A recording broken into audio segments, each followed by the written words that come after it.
नमस्कार दोस्तों, all exam guide गुरु के यूट्यूब चैनल पर मैं सुजीत पांडे आप सभी का स्वागत करता हूं। यहां पर आपके लिए बहुत ही शानदार 100 क्वेश्चन लेकर आए हैं। ये क्वेश्चन आपको आने वाले एग्जाम में मिलने वाले हैं और थोड़े टफ क्वेश्चन है, तो प्लीज इन क्वेश्चनों को अच्छे से देखना। बहुत ही शानदार क्वेश्चन है। देखते हैं आप लोगों में से कौन 50 प्रश्न सही कर पाते हैं। वीडियो को करेंगे स्टार्ट बिना देर के हुए। प्लीज वीडियो को सभी लाइक कर दीजिए अभी से हमारे इन क्वेश्चंस के लिए, और आपकी डिमांड पर भी हम वीडियो बनाते हैं। आप जो चाहें बिल्कुल फ्री प्रैक्टिस सेट मिलेगा आपको। जो चाहिए कमेंट बॉक्स में लिखिए, बिल्कुल दिल खोल के रखिए। हम जरूर आपके लिए जो आप डिमांड करेंगे उस टॉपिक पर वीडियो जरूर आएगा। स्टार्ट करते हैं वीडियो को। पहला क्वेश्चन देखिए, इसमें पूछा गया आपसे कि जब राजीव गांधी ने प्रधानमंत्री पद की शपथ ली थी उस समय भारत के राष्ट्रपति कौन थे? तो उस समय भारत के राष्ट्रपति यहां पर सही आंसर हो जाएगा ज्ञानी जेल सिंह जी थे। ऑप्शन नंबर ए ज्ञानी जेल सिंह जी प्रश्न के लिए राइट आंसर है। निम्न में से किस अवधि के दौरान मोरारजी देसाई भारत के उप प्रधानमंत्री रहे? ऑप्शन पढ़ लीजिए। मोरारजी देसाई उप प्रधानमंत्री किस समय रहे थे? यहां पर सही आंसर है आपका 1967 से लेकर 1969 तक। ऑप्शन नंबर बी प्रश्न के लिए बिल्कुल सही आंसर है।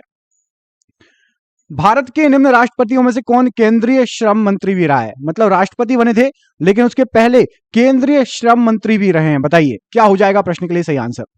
राइट आंसर है वीवी गिरी जी। ऑप्शन नंबर सी वीवी गिरी जी। ये राष्ट्रपति भी रहे हैं और उसके पहले श्रम मंत्री भी रहे हैं। अगला क्वेश्चन बहुत ही शानदार। भारतीय संविधान का निम्न में से कौन सा अनुच्छेद अस्पृश्यता को समाप्त करता है? बताइए कौन सा अनुच्छेद है? 18, 20, 17 या 19? तो राइट आंसर है अनुच्छेद नंबर 17। ऑप्शन नंबर सी यहां पर सही आंसर है इस प्रश्न के लिए। भारत में राष्ट्रीय खाद्य सुरक्षा अधिनियम निम्न में से किस वर्ष अधिनियमित किया गया था? राष्ट्रीय खाद्य सुरक्षा अधिनियम की बात हो रही है। तो खाद्य सुरक्षा अधिनियम ये अधिनियमित किया गया था 2013 में। ऑप्शन नंबर ए प्रश्न के लिए राइट आंसर है। निम्न में से कौन सा राज्य वर्ष 2000 में बन गया था? बताइए 2000 में कौन से राज्य की में से स्थापना हुई थी? तो उत्तर प्रदेश से अलग होकर उत्तराखंड बना था। ऑप्शन नंबर बी उत्तराखंड प्रश्न के लिए राइट आंसर हो जाएगा। बढ़ते हैं अगले क्वेश्चन की तरफ। 30 जून 2020 तक भारतीय संविधान की प्रस्तावना में कितनी बार संशोधन किए गए थे? तो 30 जून 2020, चलिए 30 जून हटा दीजिए, 2020 नहीं 2022 तक। तो भारतीय संविधान में 2022 तक अभी तक प्रस्तावना में केवल और केवल एक बार संशोधन हुआ है। ऑप्शन नंबर ए यहां, ऑप्शन नंबर डी एक बार संशोधन राइट आंसर हो जाएगा प्रश्न के लिए। अगला क्वेश्चन देखिए, 1946 में निम्न में से किसे भारतीय संविधान सभा का अंतरिम अध्यक्ष बनाया गया था? 1946 की बात हो रही है, आजादी के जस्ट एक साल पहले जब संविधान का गठन होने का काम चल रहा था। तो संविधान सभा का अंतरिम अध्यक्ष बनाया गया था सच्चिदानंद सिन्हा जी को। ऑप्शन नंबर डी सच्चिदानंद सिन्हा जी राइट आंसर है। डैश 1975 की रात में इंदिरा गांधी ने राष्ट्रपति फखरुद्दीन अली अहमद से आपातकाल लगाने की सिफारिश की थी। वो कौन सा दिन था? वो दिन था आपका 25 जून और सन था 1975। 25 जून 1975 को आपातकाल लगा दिया था इंदिरा गांधी ने फखरुद्दीन अली अहमद की मदद से। अगला क्वेश्चन देखिए, निम्न में से कौन सा विषय भारतीय संविधान की 11वीं अनुसूची में शामिल किया गया है? 11वीं अनुसूची में यहां पर जो ऑप्शन दिए गए हैं, ऑप्शन पढ़ लिए होंगे आपने। सही आंसर है स्वास्थ्य एवं स्वच्छता। ऑप्शन नंबर डी यहां पर सही आंसर है 11वीं अनुसूची में शामिल किए गए विषय। भारतीय विशिष्ट पहचान प्राधिकरण जिससे आपका आधार कार्ड भी बना है, UIDAI, किस मंत्रालय के अंतर्गत एक संवैधानिक प्राधिकरण है? तो ये आता है आपका UIDAI इलेक्ट्रॉनिकी और सूचना प्रौद्योगिकी मंत्रालय के अंतर्गत। ऑप्शन नंबर डी यहां पर राइट आंसर है इलेक्ट्रॉनिकी और सूचना प्रौद्योगिकी मंत्रालय। भारत के संविधान के निम्न अनुच्छेदों में से कौन सा अनुच्छेद कारखानों आदि में बच्चों द्वारा काम करवाने पर प्रतिबंध लगाता है? तो भैया 14 साल से छोटे बच्चे हों उनको कारखानों वगैरह में काम करने की इजाजत नहीं है। ऑप्शन नंबर ए अनुच्छेद नंबर 24। ऑप्शन नंबर ए यहां पर प्रश्न के लिए राइट आंसर हो जाएगा। अगला क्वेश्चन देखिए, हैदराबाद रियासत को डैश में कब भारतीय संघ में मिला लिया गया था? तो हैदराबाद रियासत जो थी उसको भारतीय संघ में मिला लिया गया था 1948 में। ऑप्शन नंबर डी यहां पर 1948 राइट आंसर है। भारतीय संविधान के भाग 4 में डैश से संबंधित प्रावधान वर्णित है। तो भाग 4 में आपके राज्य के नीति निर्देशक तत्वों से संबंधित प्रावधान वर्णित है। Option number C right answer हो जाएगा। लोकसभा के 552 सदस्यों में से डैश सदस्य राज्यों द्वारा प्रतिनिधित्व करते हैं। तो यहां पर सही आंसर हो जाएगा आपके ऑप्शन नंबर ए 530 सदस्य राइट आंसर हो जाएगा ऑप्शन नंबर ए। निम्न में से कौन से राज्य 1987 में भारतीय संघ के 23वें, 24वें, 25वें राज्य के रूप में अस्तित्व में आए थे?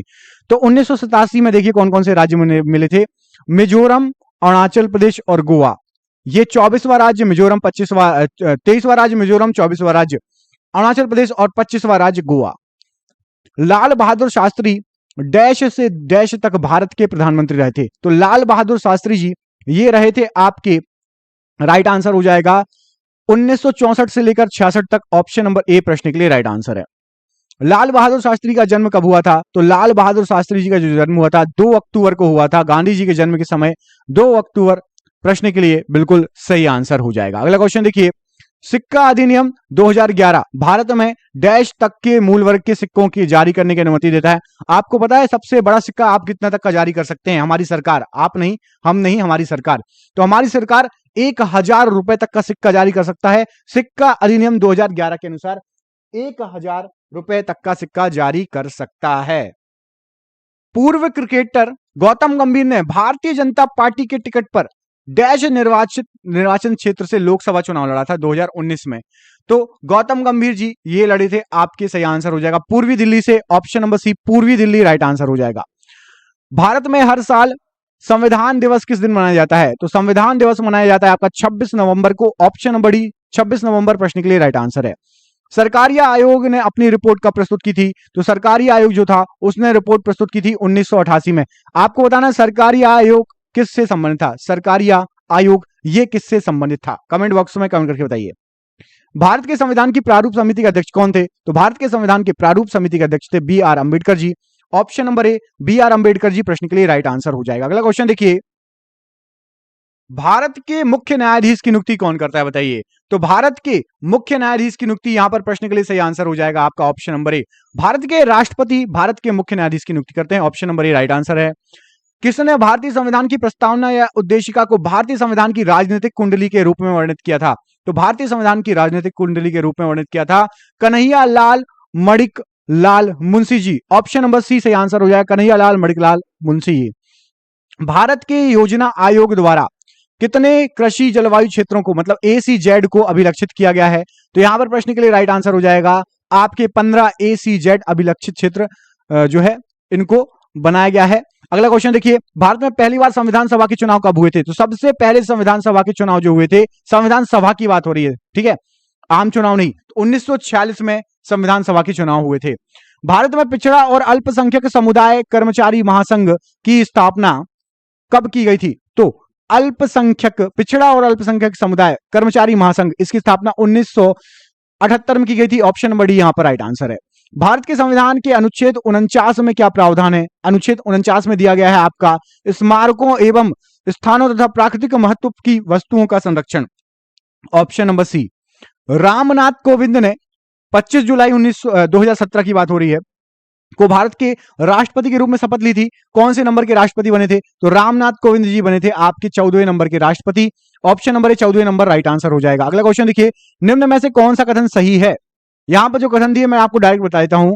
यहां पर राष्ट्रपति अपना त्यागपत्र उपराष्ट्रपति को सौंपता है, देता है, यह बिल्कुल सही है। बाकी तीनों गलत हैं। राष्ट्रपति अपना त्यागपत्र उपराष्ट्रपति को सौंपता है। भारत के संविधान के अनुच्छेद 80 के अनुसार राज्यसभा के सदस्यों की अधिकतम संख्या कितनी हो सकती है? तो राज्यसभा के सदस्यों की अधिकतम संख्या 250। ऑप्शन नंबर ए यहां पर राइट आंसर हो जाएगा। भारत के संविधान के किस अनुच्छेद के में यह वर्णित किया गया है कि मंत्रिपरिषद होगी जिसका एक प्रमुख प्रधानमंत्री होगा? तो मंत्रिपरिषद बनेगी और उसका प्रमुख प्रधानमंत्री होगा। यह दिया गया है आपका ऑप्शन नंबर ए अनुच्छेद 74(1) में। ऑप्शन नंबर ए यहां पर राइट आंसर है। तत्कालीन मद्रास प्रांत के भाषाई पुनर्गठन के बाद एक अलग राज्य आंध्र राज्य गठन किस वर्ष हुआ था? तो एक अलग आंध्र राज्य ये भाषाई आधार पर गठित होने वाला पहला राज्य था 1952 में। ऑप्शन नंबर ए यहां पर राइट आंसर है। भारत के 47वें मुख्य न्यायाधीश कौन है? तो भारत के 47वें मुख्य न्यायाधीश थे आपके शरद अरविंद बोबड़े जी। ऑप्शन नंबर ए यहां पर प्रश्न के लिए 47वें मुख्य न्यायाधीश की बात हो रही है। अनुच्छेद डैश के तहत संविधान चुनाव आयोग को संसद और राज्य विधानसभाओं के लिए चुनाव कराने के लिए बाध्य करता है। तो संविधान कौन से अनुच्छेद के तहत? ऑप्शन नंबर बी अनुच्छेद 324 के तहत बाध्य करता है चुनाव आयोग को संसद और राज्य विधानसभाओं के चुनाव कराने के लिए। जीएसटी काउंसिल की अध्यक्षता कौन करता है? तो जीएसटी काउंसिल की अध्यक्षता करता है केंद्रीय वित्त मंत्री। ऑप्शन नंबर बी केंद्रीय वित्त मंत्री राइट आंसर है। भारत के राष्ट्रपति द्वारा राज्यसभा के कितने सदस्यों को मनोनीत किया जाता है? तो भारत के राष्ट्रपति द्वारा राज्यसभा के आपके ऑप्शन नंबर 12 सदस्यों को मनोनीत किया जाता है। इसमें अभी आपको पता होगा कि एंग्लो इंडियन वाले मुद्दे में संशोधन हुआ है कई जगह, उसको आप अपडेट कर लेना, मैं अलग से एक वीडियो बना दूंगा उस पर। निम्नलिखित में से कौन सा शब्द संविधान 42वां संशोधन अधिनियम 1976 द्वारा प्रस्तावना में जोड़ा गया था? तो यहां पर सही आंसर हो जाएगा ऑप्शन नंबर डी, समाजवादी शब्द को जोड़ा गया था। पंचायत गठन का चुनाव उसके विघटन की तिथि से अवधि समाप्त होने से पूरा हो जाना चाहिए। मतलब जब पंचायत गठन होती है तो उसके जब अवधि समाप्त हो जाती है, चुनाव कितनी जल्दी करा लेना चाहिए? तो कम से कम 6 महीने के अंदर करा लेना चाहिए। ऑप्शन नंबर डी 6 महीने के अंदर राइट आंसर हो जाएगा। भारतीय संविधान के भाग 4A अनुच्छेद 51A में कितने मौलिक कर्तव्य निर्धारित किए गए हैं? तो मौलिक कर्तव्यों की संख्या निर्धारित की गई है आपकी 11। ऑप्शन नंबर बी यहां पर राइट आंसर हो जाएगा 11। भारतीय संविधान का कौन सा अनुच्छेद भारतीय राष्ट्रपति को संसद के अवकाश के समय अध्यादेश लागू करने का अधिकार देता है? तो अध्यादेश लागू कर सकता है संसद के अवकाश के समय। ऑप्शन नंबर अनुच्छेद 1, 2, 3, 123 के तहत। ऑप्शन नंबर बी यहां पर प्रश्न के लिए राइट आंसर है। निम्नलिखित में से कौन सा कथन राज्यसभा से संबंध में नहीं है? मैं आपको डायरेक्ट ऑप्शन बता देता हूं। सही नहीं है बोला है, सही नहीं है। तो आपके बी, सी और डी ये तीनों सही हैं। कथन ए सही नहीं है, मतलब यह धन विधेयक में संशोधन कर सकता है। तो राज्यसभा धन विधेयक में संशोधन नहीं कर सकता। ऑप्शन नंबर ए गलत है। भारत के संविधान की 8वीं अनुसूची के अनुसार कितनी भाषाओं को अनुसूचित भाषा कहा गया है? तो टोटल 22 भाषाओं को अनुसूचित भाषा कहा गया है। ऑप्शन नंबर सी 22 भाषाएं शामिल हैं। निम्नलिखित में से कौन सा राज्य भारतीय संविधान की 6ठी अनुसूची में शामिल है?